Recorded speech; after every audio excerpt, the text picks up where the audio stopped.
In a small, windswept fishing village on the edge of an endless sea, there lived a young girl named Lila. She was no older than 8, and had been left alone in the world after her parents were lost to a fierce storm at sea. The villagers did their best to care for her, but with limited resources and their own struggles, they could only offer scraps of food and fleeting kindness. Lila spent most of her days wandering along the rocky shoreline, staring out into the vast ocean as if searching for something or someone. The loss of her parents weighed heavily on her heart. Her father had been a fisherman, brave and strong, while her mother had been a weaver who sang songs of the sea as she worked. Together, they had filled their tiny home with laughter and warmth. But now, all that remained were memory and a worn wooden flute her mother had once given her. It was carved from driftwood and decorated with intricate patterns etched by her father's hand.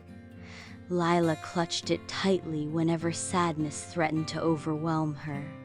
One evening, as the sun dipped below the horizon and painted the sky in hues of orange and purple, Lila sat on the beach clutching the flute. Her fingers traced its grooves as tears streamed down her face. "I miss you," she whispered to the waves, her voice carried away by the salty breeze. Suddenly, a strange sound rippled through the water, a haunting melody that seemed to echo from beneath the surface. It wasn't like any music Lila had ever heard before. It was both melancholic and beautiful, filling her heart with longing and wonder. Curious, she stood up and followed the sound, walking deeper into the shallows until the cold water lapped at her knees. As she waded further, she noticed shimmering shapes moving just beneath the waves' silvery tails glinting in the moonlight. Before she could react, a pair of delicate hands emerged from the water, pulling her gently but firmly downward. Panic surged through Lila's chest, but as she opened her mouth to scream, bubbles escaped instead of air. To her astonishment, she found she could breathe underwater. The hands belonged to a mermaid with flowing hair, the color of seaweed, and eyes as deep as the ocean itself.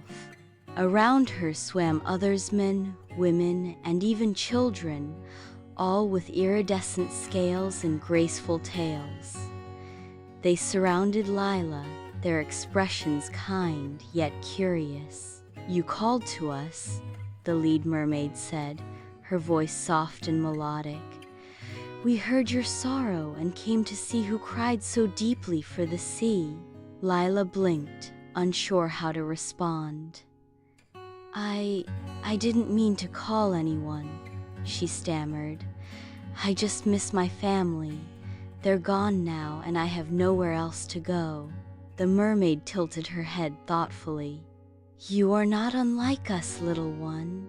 We too know what it means to lose those we love, and we too find solace in the embrace of the sea." She extended a hand toward Lila. "Come with us. Let us be your family now."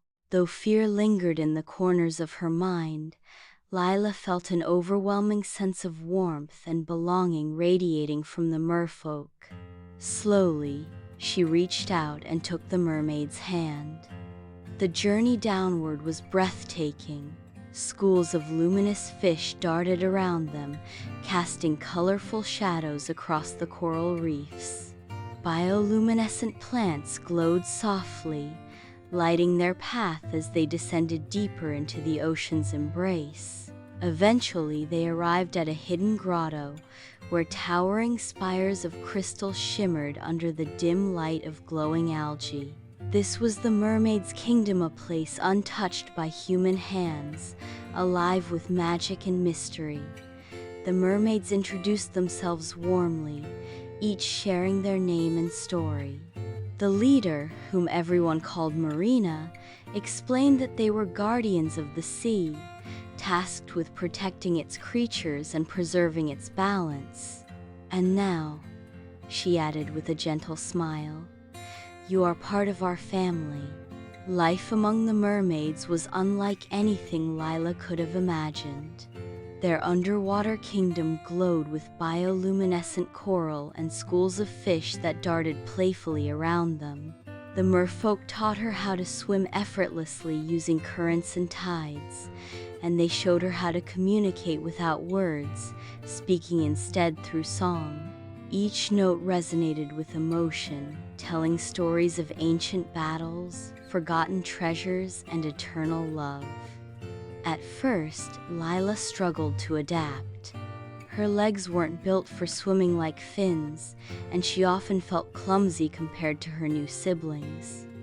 But the mermaids never laughed or grew impatient. Instead, they encouraged her, teaching her to harness the strength within herself. Over time, Lila discovered she had a unique gift. Whenever she played her wooden flute underwater, the notes transformed into magical melodies that could calm storms, summon dolphins, or even heal wounded sea creatures. The mermaids marveled at her talent. "You are a bridge between two worlds," Marina told her one day. "Your human heart and our aquatic spirit make you special. Perhaps this is why the sea brought you to us." Lila's confidence grew with each passing day. She learned to dive deeper, exploring hidden caves and sunken ships. She befriended a playful octopus named Ink, who accompanied her everywhere, and earned the respect of the older mermaids, who began to rely on her wisdom despite her youth. Though she still missed her parents, she found comfort in knowing she had a new purpose to protect the ocean and honor the bond between humans and merfolk. Years passed, and Lila grew into a confident young woman, fully embraced by her adoptive family.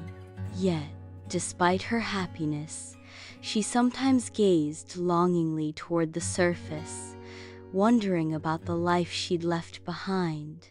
One night, during a rare moment alone, she swam upward until she broke through the waves and floated beneath the stars. To her surprise, she saw a familiar figure standing on the shore, the old fisherman who had occasionally brought her bread when she was younger. He squinted into the darkness, holding a lantern aloft. "Lila?" he called hoarsely. "Is that you?" Her heart ached.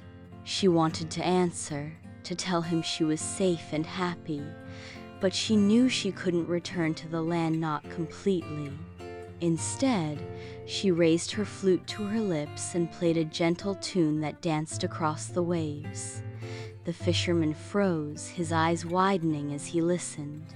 When the melody ended, he smiled softly and whispered, "Goodbye, child. May the sea keep you safe." Tears welled in Lila's eyes as she watched him turn and walk back toward the village.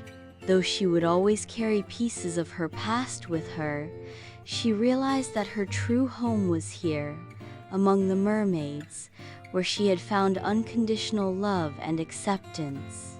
From that day forward, Lila became a guardian of the ocean, protecting its secrets while bridging the gap between humans and merfolk. Sailors began to speak of a mysterious musician who appeared during storms, calming the waters with enchanting songs. Some claimed she was a ghost, others a siren, but those who truly knew understood that she was simply a girl who had found her place in the world, cradled by the arms of the sea and loved by her mermaid family. She traveled far and wide, ensuring that fishermen respected the ocean's limits and that polluters faced consequences for their actions. With her flute, she healed injured whales, guided lost ships to safety, and even brokered peace between rival sea clans. Her legend spread throughout the underwater realms, earning her the title of Ocean's Harmony. But Lila never forgot her roots. On quiet nights, she would visit the surface, sitting atop a rock as she played her flute for the stars. Sometimes, villagers would hear her music drifting over the waves and smile, believing it to be a blessing from the sea. Decades later, when Lila's hair had turned silver and her skin bore the marks of countless adventures, she gathered the youngest generation of merfolk around her. Holding her beloved flute, she told them the story of how she had come to live beneath the waves. "Never forget," she said, her voice steady and kind, "that every creature, whether born of land or sea, has a role to play in protecting this world. Even the smallest act of kindness can create ripples that change everything." When Lila finally passed on, her body dissolving into foam as per the ancient traditions of the mermaids, her flute remained behind. It floated to the surface, washing ashore near the same fishing village where her journey had begun. There, it was discovered by another orphaned child, sitting alone on the beach and crying for the sea. And so, the cycle continued, a tale of love, loss, and redemption, passed down through generations, forever binding the worlds above and below the waves. For though Lila had once been an orphan child, she had found a home where few dared to dream on beneath the waves, among the mermaids.